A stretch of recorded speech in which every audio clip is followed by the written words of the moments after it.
This video will be about pain and pleasure, but in a weird way.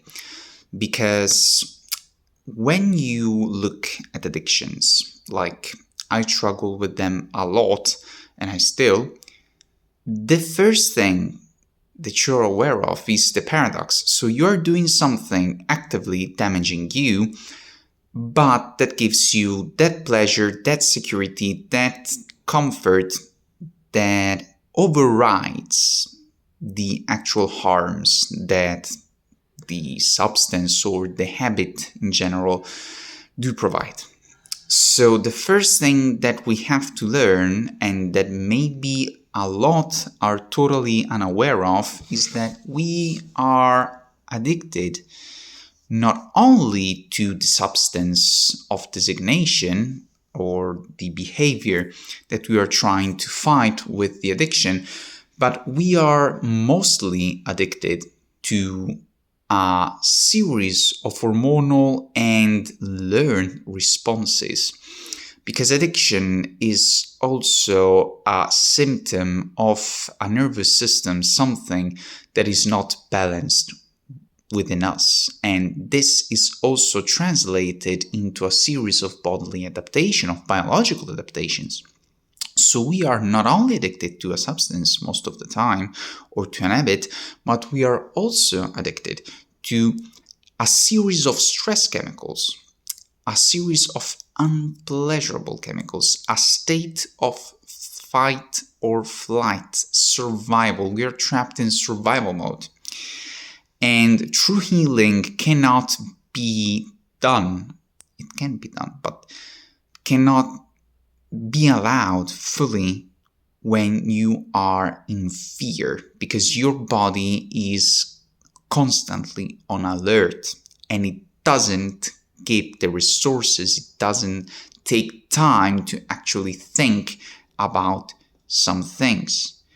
So the first thing is to recognize that not only we are addicted to that particular substance or that particular behavior, but we are in a state that is not congruent, that is not coherent, that is not supportive to any kind of particular healing. Okay, so we cannot move on.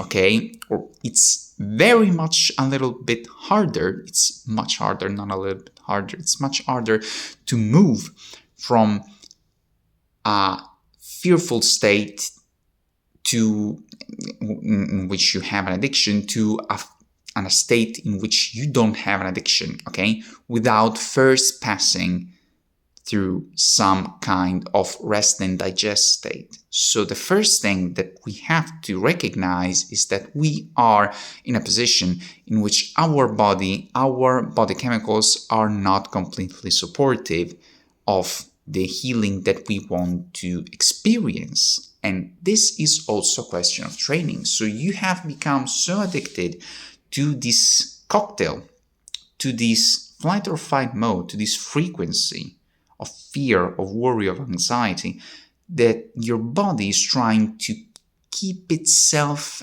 and you safe by perpetuating it.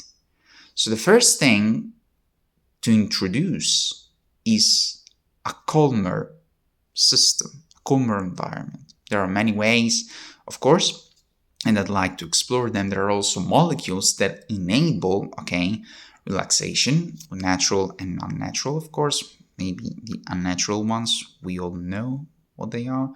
But of course, also natural, and also foods that might suit, anxiety and worry and start to drive us towards a more relaxed state.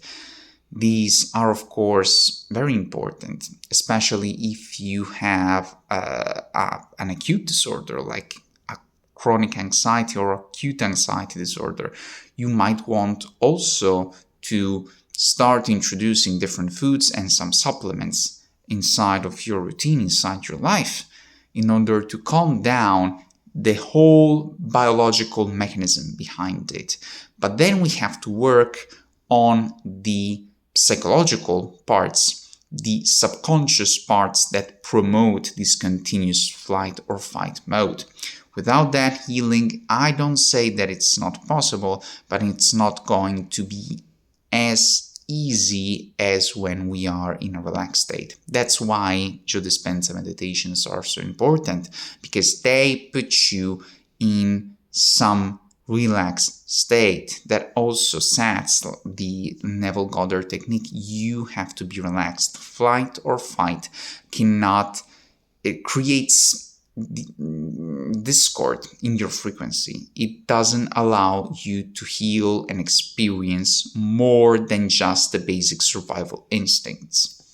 So this is the video for today. Thank you for watching.